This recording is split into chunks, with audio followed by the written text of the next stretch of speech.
ঠাকুরগাঁও সদর উপজেলা শাখার সংগ্রামী আমির মাওলানা সালাম হোসেন সহ নেতৃবৃন্দ বরণ করে নিচ্ছেন। নারায়ে তাকবীর, নারায়ে তাকবীর। বাংলাদেশ জামাত ইসলামী জিন্দাবাদ, জিন্দাবাদ। দেলোয়ার ভাইয়ের আগমন, শুভেচ্ছায় স্বাগতম।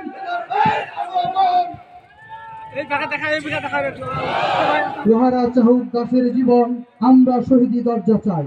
নিত্য মৃত্যু ভিতরা মোরা মৃত্যুকে খুঁজে বেড়াই।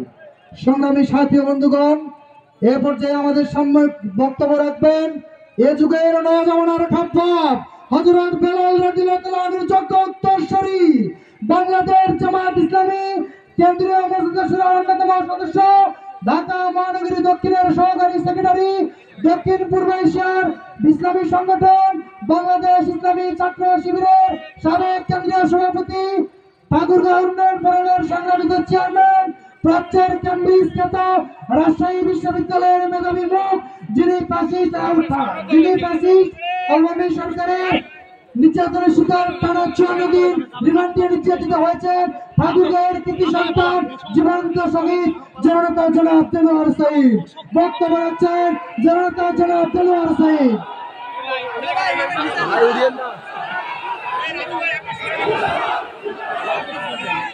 নারায়ে তাকবীর, আল্লাহু আকবার,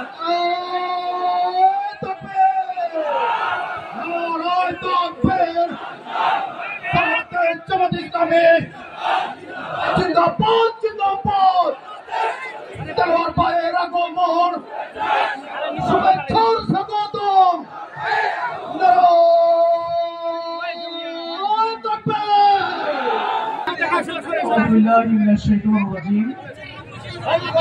বিসমিল্লাহির রহমানির রহিম।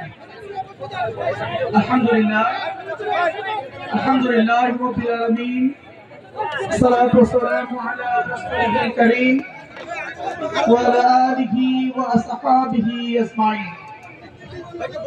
আমাদের প্রিয় সংগঠন, গণমানুষের সংগঠন, স্বাধীনতার সার্বভৌমত্বের অতন্ত্র প্রহরী, একটি ন্যায় এবং ইনসাফিক রাষ্ট্র সমাজ গড়ার প্রত্যয়ে দীপ্ত কাফেলা বাংলাদেশ জামাত ইসলামী ঠাকুরগাঁও সদর উপজেলা কর্তৃক আয়োজিত আজকের এই বিশাল ছাত্র জনতার ঐক্য সমাবেশের সংগ্রামী সভাপতি, গণমানুষের সংগঠন বাংলাদেশ জামাত ইসলামী ঠাকুরগাঁও সদর উপজেলার সংগ্রামী আমির, গণমানুষের নেতা জনাব মাওলানা সালাম হোসেন, উপস্থিত আজকের বিশাল ছাত্র জনতার ঐক্য সমাবেশের সংগ্রামী প্রধান বক্তা, গণমানুষের সংগঠন বাংলাদেশ জামাত ইসলামী ঠাকুরগাঁও জেলা শাখার সংগ্রামী আমির, গণমানুষের নেতা, বারবার কারাভোগকারী জননেতা জনাব মাওলানা আব্দুল হাকিম,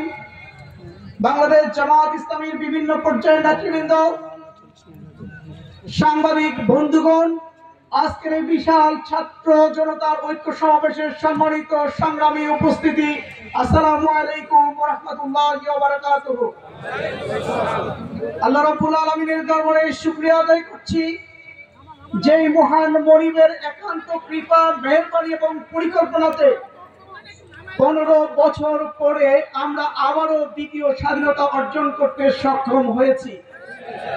যে মহান রব্বুল আলামিনের পরিকল্পনায় এটি সম্ভব হলো, যার পরিকল্পনার মধ্য দিয়ে আমরা নতুন করে স্বাধীনতা অর্জন করলাম, এজন্য সেই মহান মনিবের দরবারে সিজদাবনত চিত্তে শুকরিয়া আদায় করি আলহামদুলিল্লাহ। দুরূদ তাসলিম পেশ করছি মানবতার মুক্তির দূত আখির নবী হযরত মুহাম্মদ সাল্লাল্লাহু আলাইহি ওয়াসাল্লামের দরবারে।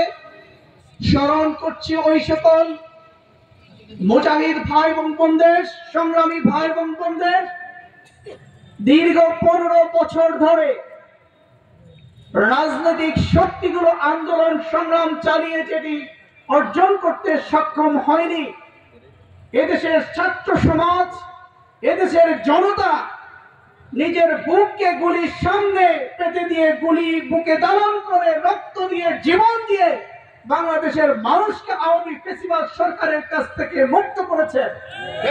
এই গণ অভ্যুত্থানে যারা জীবন দিলেন, যারা রক্ত দিলেন, আমরা তাদেরকে আজকে গভীরভাবে স্মরণ করছি, তাদের জন্য দোয়া করছি। আল্লাহ রাব্বুল আলামিন তাদের অবদানকে কবুল করুন, এর উত্তম যাজা দান করুন, জান্নাতের সর্বোচ্চ বাগানে তাদেরকে শামিল করে নিন। যারা আহত অবস্থায় রয়েছেন, যারা এখন পঙ্গু হয়ে গেছেন, আমরা তাদের জন্য দোয়া করি।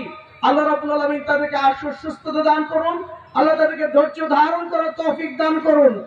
আর আমরা বলতে চাই, 1971 সালে যে স্বাধীনতা যুদ্ধ সংগঠিত হয়েছিল, এই মুক্তিযুদ্ধে যারা অংশগ্রহণ করেছিল, এদেশের মানুষ, এদেশের সংবিধান তাদেরকে খেতাব দিয়েছে মুক্তিযোদ্ধা।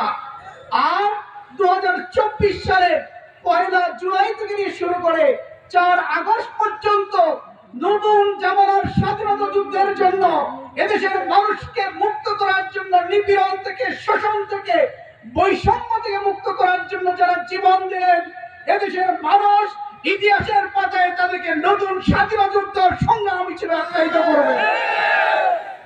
সম্মানিত সংগ্রামী ছাত্র জনতা, আজকের এই সমাবেশের শুরুতেই আমি গভীরভাবে স্মরণ করছি, আল্লাহর কাছে দোয়া করছি, বাংলাদেশের পূর্বাঞ্চলে বন্যা কবলিত মানুষদের জন্য। আপনার প্রিন্ট মিডিয়া, ইলেকট্রনিক্স মিডিয়া এবং সমস্ত মিডিয়ার মাধ্যমে জানতে পেরেছেন, ভারত কোন আগাম সংকেত ছাড়াই খুবই ষড়যন্ত্রমূলক ভাবে তাদের বাঁধগুলো ছেড়ে দিয়ে বাংলাদেশের মানুষ, সে বিশেষ করে পূর্বাঞ্চলের ফেনী, নোয়াখালী, সেই কুমিল্লা থেকে শুরু করে যে সকল জেলাগুলোর মানুষগুলো আজকে বানভাসী মানুষে পরিণত হয়েছে, ঘরগুলো পানিতে ভেসে যাচ্ছে, ডুবে গেছে।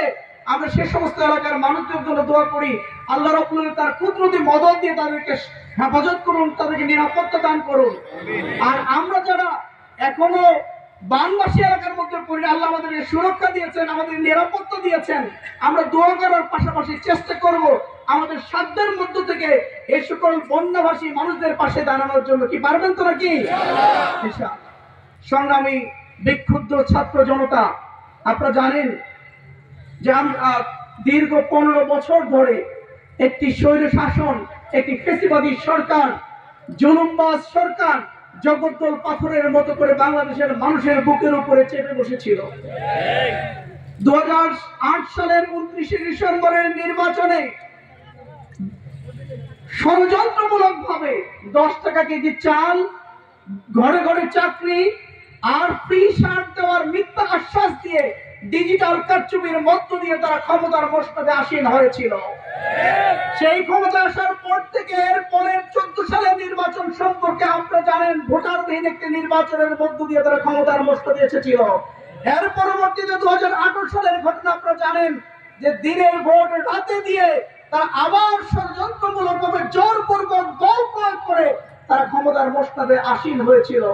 এই দীর্ঘ 15 বছর ধরে এদেশের মানুষের উপরে জুলুম চালিয়েছে, নির্যাতন চালিয়েছে, শোষণ চালিয়েছে। ক্ষমতায় আসার শুরুতেই 2009 সালের 25 ফেব্রুয়ারির কথা আপনারা জানেন, এদেশের স্বাধীনতা, সার্বভৌমত্বের অতন্ত্র প্রহরী, এদেশের দেশপ্রেমিক সেনাবাহিনীকে বিপর্যস্ত করার জন্য সে পিলখানার হত্যাকাণ্ড ঘটিয়েছিল। এই পিলখানার হত্যাকাণ্ড ঘটনার মধ্য দিয়ে এদেশের সেনাবাহিনীকে যেভাবে দুর্বল করেছিল, সীমান্তের অতন্ত্র প্রহরী বিডিআরকে দুর্বল করার মধ্য দিয়ে আমাদের সীমান্তকে অরক্ষিত করে তুলেছিল তারা, যার ফলশ্রুতিতে আপনারা দেখেছেন ফেরারির লাশ ছুটেছে, পাখির মতো গুলি করে আমাদের সীমান্তগুলোকে হত্যা করা হয়েছে, বাংলাদেশের মানুষকে হত্যা করা হয়েছে। বাংলাদেশের নতুন সরকার এর কোনো প্রতিউত্তর করেন নাই। গত কয়েকদিন আপনি লক্ষ্য করেছেন, এই সরকার পতন হওয়ার সাথে সাথে এদেশের সেই বিএসএফ এর জওয়ানরা কি সাহসিকতা দেখিয়েছে, বিএসএফ এর বিরুদ্ধে আমাদের তারা পতাকা বৈঠক, যখন সীমান্তে একটু সমস্যা তৈরি হয়েছিল গত কয়েকদিন আগে, বিএসএফ, ভারতের সে বিএসএফ বাহিনী বাংলাদেশের ইয়ের সাথে, আমাদের বিজিবির সাথে তারা একটা আকর্ষণ, একটা পতাকা বৈঠক করতে চেয়েছিল, কিন্তু আমাদের বীর সেনানীরা, সীমান্তের অতন্ত্র প্রহরীরা প্রমাণ করেছে আপনাদের সাথে আর কোনো আপোষ নয়। এই 15 বছর পরে আবার ঘুরে দাঁড়িয়েছে আমাদের সেই সীমান্তের অতন্ত্র প্রহরী ভাইরা, এবং তাদের সাথে আমরা আছি। সীমান্তে যদি কোনো ধরনের সেইখানে যদি ষড়যন্ত্র করা হয়, আমাদের বাংলাদেশের জনগণ সীমান্তের অতন্ত্র প্রহরীদের সাথে থেকে বাংলাদেশকে স্বাধীন করে সুরক্ষা দেবে ইনশাআল্লাহ। সংগ্রামী বিক্ষুব্ধ ছাত্র জনতা, আপনারা জানেন ধর্ম নিরপেক্ষতার নাম করে একটি ধর্মহীন শিক্ষা ব্যবস্থা চালুর মধ্য দিয়ে বাংলাদেশের মানুষকে ধর্মহীন হিসেবে গড়ে তোলার জন্য একটি শিক্ষানীতি চালু করছে এই বিগত গভর্নমেন্ট। আপনারা জানেন যারা স্কুলের শিক্ষক, যারা অভিভাবক, আপনারা বিরক্ত হয়েছেন কি পড়াশোনা করা দেওয়া হচ্ছে আমাদের সন্তানদের পড়ানোর কোনো উপকরণ নেই, তাদের নৈতিক চরিত্র গঠনের কোনো উপকরণ ছিল না, বড়দের শ্রদ্ধা করার কোনো উপকরণ ছিল না, ইসলাম শিক্ষার কোনো উপকরণ ছিল না। সম্পূর্ণ ধর্মহীন হিসেবে গড়ে তোলার জন্য যা উপকরণ দরকার ছিল সবকিছু পাঠ্যসূচিতে তারা সংযুক্ত করেছিল। সম্মানিত ভাইরা আমার, আপনারা জানেন যে 2013 সালের 5ই মে শাপলা চত্বরে কি ঘটনা ঘটে রয়েছিল। সেখানে সারা বাংলাদেশ থেকে যখন আলেম সমাজ সেখানে একত্রিত হয়েছিলেন, ইসলাম রক্ষার জন্য যখন তারা আওয়াজ তুলেছিলেন, সেদিন ঢাকার রাজপথে লাইন বন্ধ করে সমস্ত পেটুয়া পানিকে লেলিয়ে দিয়ে পাখির মতো গুলি করে এদেশের আলেম সমাজকে হত্যা করে বাংলাদেশ থেকে ইসলামকে নির্মূলের গভীর ষড়যন্ত্র করা হয়েছিল, যে হত্যাকাণ্ডের বিচার আজও পর্যন্ত বাংলাদেশের মানুষ দেখে নাই। আমরা স্পষ্ট করে বলতে চাই, 2006 সালে 28 অক্টোবরের কথা আমরা ভুলি নাই। ঢাকার রাজপথে লগি বইটা দিয়ে পিটিয়ে যেভাবে আমাদের ভাইদেরকে হত্যা করা হয়েছিল, আমরা পিডিআরের পিলখানার হত্যাকাণ্ডের কথা বলি নাই, আমরা শাপলা চত্বরের হত্যাকাণ্ডের কথা বলি নাই। এই সকল প্রত্যেকটি হত্যাকাণ্ডের বিচার এদেশের জনগণের সামনেই সংগঠিত হবে ইনশাআল্লাহ। সম্মানিত ভাইরা আমার, আপনারা জানেন শেয়ার বাজার কেলেঙ্কারির মধ্য দিয়ে শেয়ার মার্কেট থেকে লক্ষ কোটি বিলিয়ন ডলার তার দুর্নীতি করে লোপাট করে দিয়ে এদেশের মানুষকে তারা সর্বশান্ত করেছিল। ব্যাংকগুলো থেকে টাকা লুটপাট করে ব্যাংকগুলোকে তারল্য সংকট তৈরি করেছিল, দেশের অর্থনীতিকে তারা পঙ্গু করেছিল। আপনারা জানেন এদেশের নির্বাচন ব্যবস্থা, গণতান্ত্রিক যে সিস্টেম, সরকার পরিবর্তনের যে সিস্টেম, সেটিকে তারা ধ্বংস করেছিল। আপনারা জানেন সকল সেই 1971 সালে স্বাধীনতার পরবর্তী সময় শেখ মুজিবুর রহমান সরকার ক্ষমতা আসার পরে যেভাবে একদলীয় শাসন ব্যবস্থা কায়েম করেছিল, এই 15 বছর ধরে তার কন্যা স্বৈর শাসন খুনি হাসিনা একইভাবে বাংলাদেশকে বাকশালী কায়দায় শাসন করার চেষ্টা করেছিল। সম্মানিত ভাইরা আমার, দীর্ঘদিন ধরে আমরা সে আন্দোলন করেছিলাম, নির্বাচন ব্যবস্থা ফিরিয়ে নিয়ে আসার জন্য, গণতন্ত্রের জন্য, ভোটাধিকারের জন্য আমরা আন্দোলন করেছিলাম। আমাদের উপরে গুলি চালানো হয়েছে, আমাদেরকে গুম করা হয়েছিল, এদেশের হাজার হাজার মানুষকে গুম করে আয়নাগরের মধ্যে হত্যা করা হয়েছিল, এদেশের শত শত মানুষকে গুম করে হত্যা করে হাজার হাজার মানুষকে বছরের পর বছর করে তারা জেলখানায় আটকে রেখে এদেশের গণতন্ত্র হত্যা করেছিল। রাজনৈতিক দলগুলোর উপরে দমন নিপীড়ন চালিয়ে তাদের ক্ষমতার প্রশ্নকে তারা শক্তিশালী এবং দীর্ঘায়িত করার তার অপচেষ্টায় লিপ্ত হয়েছিল। কিন্তু আমরা দমে যাই নাই। বিশেষ করে জামায়াত ইসলামী দেশের আপামর জনতার ভালোবাসার একটি সংগঠনের নাম হলো বাংলাদেশ জামায়াত ইসলামী। এই জামায়াত ইসলামী শীর্ষ নেতৃবৃন্দের বিরুদ্ধে মিথ্যা অভিযোগ এনে, মিথ্যা সাক্ষ্য দিয়ে, বিচারকদের ঘাড়ে বন্দুক ঠেকিয়ে তারা একটি অবৈধ রায় দিয়ে আমাদের নেতৃবৃন্দকে ফাঁসির কাস্টে ঝুলিয়ে তাদেরকে শহীদ করেছিল।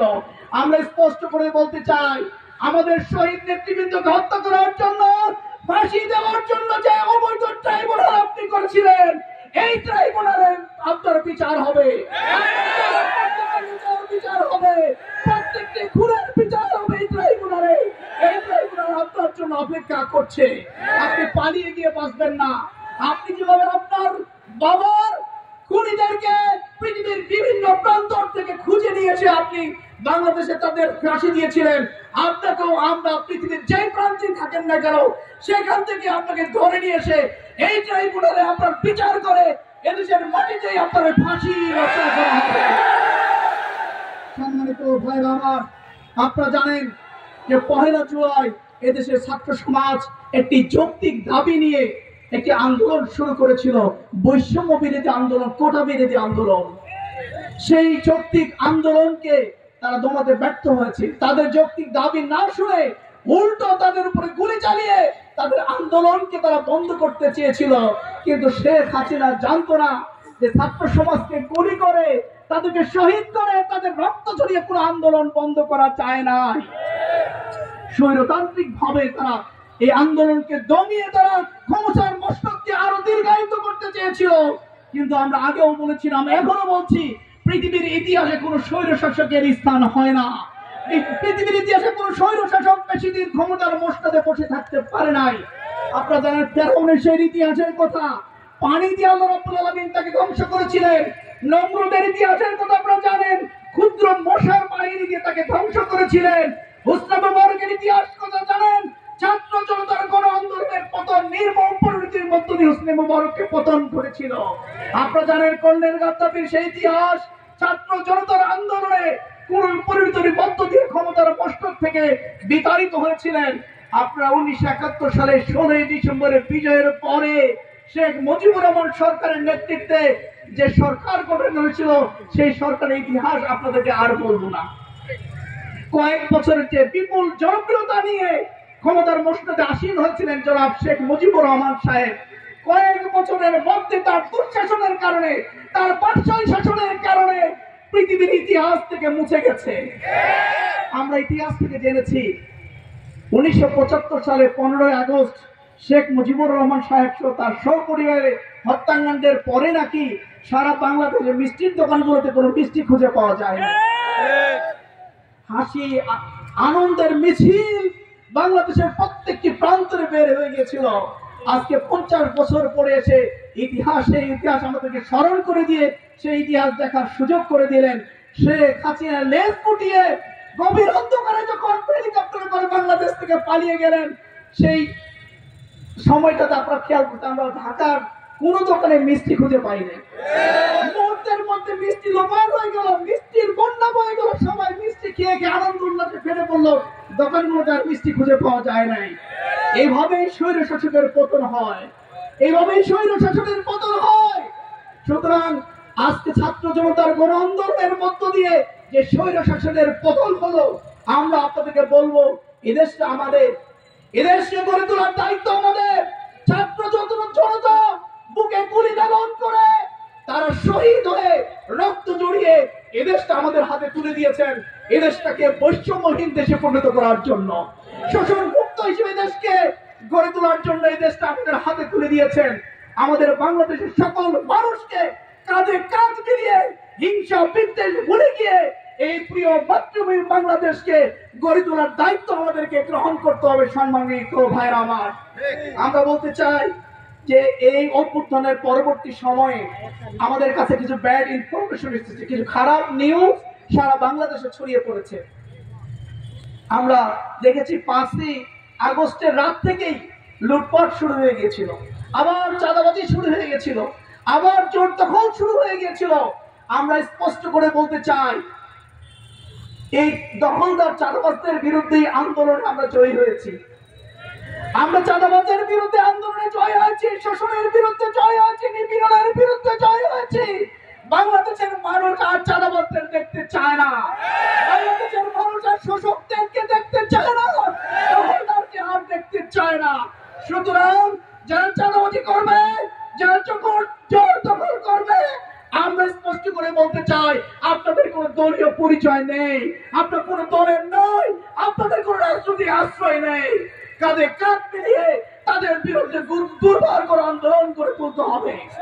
প্রত্যেকটি পাড়ায় মহল্লায় দুর্গ করে তুলতে হবে অন্যায়ের বিরুদ্ধে, অসত্যের বিরুদ্ধে। সংগ্রামী ভাইরা আমার, আমরা সর্বশেষ বলতে চাই যে সম্মানিত ভাইরা, আজকে তারুণ্যের জয় শুরু হয়েছে, পুরো পৃথিবীব্যাপী তারুণ্যের জয় শুরু হয়েছে। বাংলাদেশেও এই তারুণ্যের জয় আমরা অর্জন করেছি। সুতরাং আগামী দিনে তরুণরাই বাংলাদেশকে শাসন করবে, আগামী দিনে তরুণরাই বাংলাদেশকে পরিচালনা করবে। তরুণদের মাধ্যমে আগামীর বাংলাদেশ হবে সমৃদ্ধ বাংলাদেশ, তরুণদের মাধ্যমে আগামীর বাংলাদেশ হবে শোষণ মুক্ত বাংলাদেশ, ইসলামের বাংলাদেশ, ন্যায়পরায়ণ বাংলাদেশ। এজন্য আগামী দিনে তরুণদের পক্ষে আপনারা থাকবেন, তরুণদের পক্ষে আপনারা থেকে তরুণদের হাতকে শক্তিশালী করবেন, তারা যেন সমাজের প্রত্যেকটা সেক্টরে এবং বাংলাদেশকে তারা যেন শাসন করতে পারে, তারা যেন নেতৃত্বের জায়গায় যেতে পারে, এই জন্য সবাইকে উদাত্ত আহ্বান জানিয়ে আজকের এই সমাবেশে আপনারা এইখানে এসে কষ্ট করে এই প্রখর রৌদ্রের মধ্যে আপনারা এই সমাবেশে এসেছেন, এসে এই সমাবেশকে সফল করার জন্য আপনাদেরকে আমি আন্তরিকভাবে ধন্যবাদ জানাচ্ছি, আপনাদের জন্য দোয়া করছি। আল্লাহ রাব্বুল আলামিন আপনাদের এই কষ্ট করে কবুল করে নিন। আবার আপনাদের সাথে দেখা হবে জনগণের রাষ্ট্র প্রতিষ্ঠায়, জনগণের সরকার প্রতিষ্ঠায় আপনাদের আন্তরিক সহযোগিতা কামনা করে আমার বক্তব্য এখানে শেষ করছি। আসসালামু আলাইকুম ওয়া রাহমাতুল্লাহি ওয়া বারাকাতুহু।